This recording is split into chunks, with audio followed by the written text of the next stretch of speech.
Hey, Mr. West here again on the JVC. Wanted to show that antenna that I built yesterday.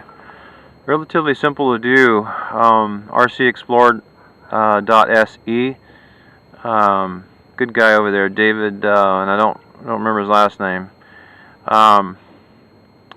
So this is the clover leaf, which is a 3-lobe, and so it's built upon the quarter wave principle or length, and each one of these that go to the center is the quarter wave length, and then this is, I believe, half wave, as I understood the calculations. And it's pretty interesting. You guys should go there and check it out. It's really simple to do. It gives you there's a calculator in the thread, and the calculator is pretty self-explanatory. The thing that you need to know is on your receiver / transmitter video is that you just need to know which channel you want to specify the frequency. So if you have a 4 channel, then on channel 4 is 2.4860 frequency, then that's the number you want to plug in. And so that's going to be on some data literature that you got with your video transmitter receiver package, so that you know the exact frequency of each channel, and then select one and put your equipment on that channel, and then build the antenna for that channel specifically. And so if you're running like me, I'm running 2.4 gigahertz on both my controller and my video. Now that may throw up a red flag for you, and some people have said that it's a no-no. In general, that's true, but this is why it's not for this bird, for this setup. Is the radio has the FHSS, frequency hopping signal, whatever. Anyway, so this one is really fantastic about jumping around on signals. So you can have, 50. In fact, the tests that were done were with 50 pilots all running the same radio at the same time, and there was no signal loss perceived, and that's close in. That's not at distance or anything, but that's a saturation. And so having a specific frequency running at, say, 2.4860 or whatever it happens to be, there's really hardly any chance, I'd say a 99.9% chance that they'll get stuck, because this then, it's hopping around, and it chooses frequencies randomly and as needed. So the advent of this type of hopping, this system of the technology here is just amazing. So you can run 2.4 on both, and I am. So, and I haven't had any problems with video feed or radio lockout, etc., running these two together. And the way I know that is I have turned the radio off and checked video feed, and turned the video off and checked range, and range is still good, still the same distance available, no glitching in the radio. So that's the cloverleaf. There's a real neat tutorial about it, very, very simple, and there's a video of a modeling, probably like SketchUp, Google SketchUp, and it shows you a 3-dimensional model, and is rotated and gives you the perspective and so forth that you need to build it. It's quite simple. I used push rod wire, the kind that goes in the plastic sleeve, to give you an idea on gauge. That looks like a 32nd wire. It might be even a little less. But the point is here, and this is 2.4 gigahertz, and the arc on this was difficult to bend with certain wire. Now I chose this wire because number one, I had it, and two, it's rigid. And what he was building with is welding wire, MIG welding wire. That and it's not really so much about the wire; it's the ability to conduct electricity, rather. So it needs to be solderable, and you'll find that some push rod wire is not solderable. So before you go cutting all your pieces, make sure that you see if it will solder. So take an end of it and run it through the flux and the solder and see if it binds. And if it does, you're good to go. Then cut your pieces to length and go from there. So yeah, so stiffness was a little bit of a challenge on this one. So check the type of wire that you get. You can use straight wire like this, like push rod wire. You can use welding wire. You can get ground wire. Like if you go to a Home Depot or some home supply, building supply, is that you can get bare copper wire, and it does need to be bare. It can't be insulated. Bare copper wire in a very fine gauge, a finer gauge. So probably it'll be difficult to find bare wire at these. Well, anyway, look and see what you can find. You may have to strip off insulation too, but like I said, push rod wire will hold its shape. If this were copper and I dinged it, it would bend, and then I'd have a bad lobe, and it would change my change the effectiveness. So I want it to stay as close to this shape as possible. So I highly recommend a light gauge push rod wire. And what also helps is some calipers. Digital is nice. Digital will give you the fractional down to where it needs to be really super close.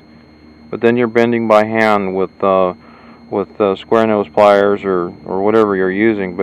And I highly recommend like lineman pliers, electrician square nose pliers to bend those with. That works real well because you can. What I did is I mapped out on a piece of paper the overall cut length, and then also the 90 bend length, which is the quarter wave length. That's the short leg of each of those. And anyway, so go visit his tutorial. If you have questions, throw down in the comments. Then we'll go from there. So I tried, and this is coil style, meaning it's spiral and linear. So this works well with both. And this is omnidirectional, rather. So I'll start over. This is an omnidirectional coil linear style antenna. I know, coil and linear. It works well with linear. Let's put it that way. It may not be linear. It's coil. There's a sine wave that he has a video of showing you the pattern, and it has one that goes down the center that's wavy and somewhat straight. It doesn't coil. It just waves back and forth. And then there's a coil style spiraling around the outside edge of this. And it almost looks like it's directional too, right? Because it's spiraling. But it's omnidirectional, is intended to be used with linear style. What do you call it? Rubber ducky style. But in quarter wave, and it works best. What I have discovered too, as far as power checks, voltage checks, I've found that the quarter wave works better than the half wave or any other wave. So he has calculators for that, and I've made straight quarter wave omnidirectionals, and yes, it did improve. And in fact, I hacked my radio here, and I made it so that I can connect another antenna to bypass this antenna and go to something more high power or less dB rather. But I went away from that again just to make sure that I'm not causing any problems. I went back to stock, and so all I had to do was disconnect the antenna from the circuit board, CCB. and it's good to go. It's back to stock. So I haven't done. I did some range check last night with. I made a coil. The 4-leaf. The 4-leaf is intended for receiver side, and the 3-leaf here is intended for transmitter side, he says. So I set it up in that arrangement, but I got very little range out of it. It was a lot of noise. So I need to check my calculations and make sure that I'm actually right on the right frequency, because my transmitter and receiver are set specific on a frequency. And yeah, I guess you could say it's close, because I've got decent connection up close, like within 40 feet. But when I go beyond that, I start getting lines and so forth. So something's not right yet.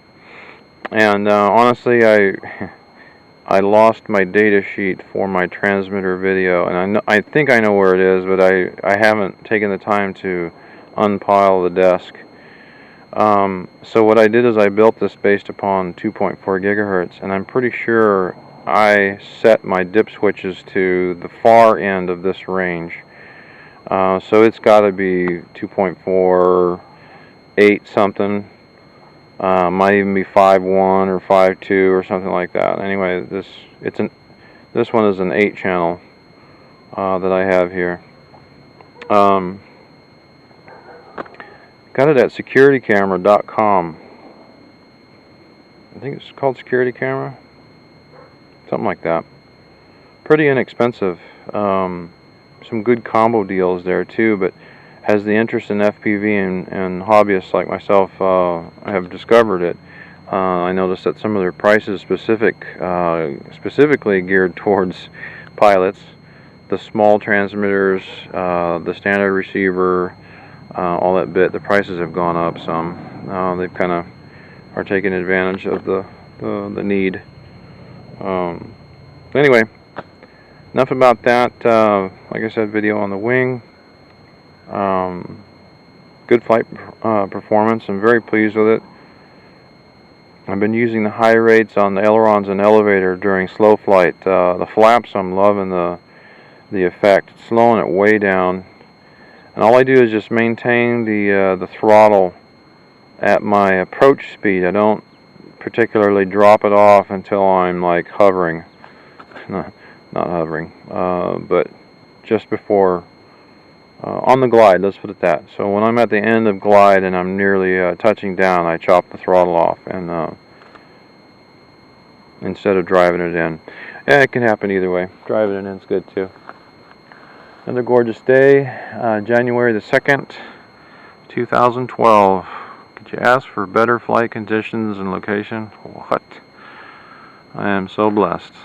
Private runway, no traffic. Construction site not under construction for a number of years. So my goal is to leave here and go up there. I got a mile for sure out of my radio, and the video dropped out at 3/4 with those with the other antennas, not this one here. So I need to do a range check. Well, I know my radio is good, so what I'll probably do is fly towards the hills, FPV, and it's scary. All these houses in between. If I fall out of the sky or lose any connection, man, I'm sure to drive it into somebody's living room. Won't that be exciting? Anyway, enough about that. Alright guys, enjoy. Please post comments. Thanks. West out.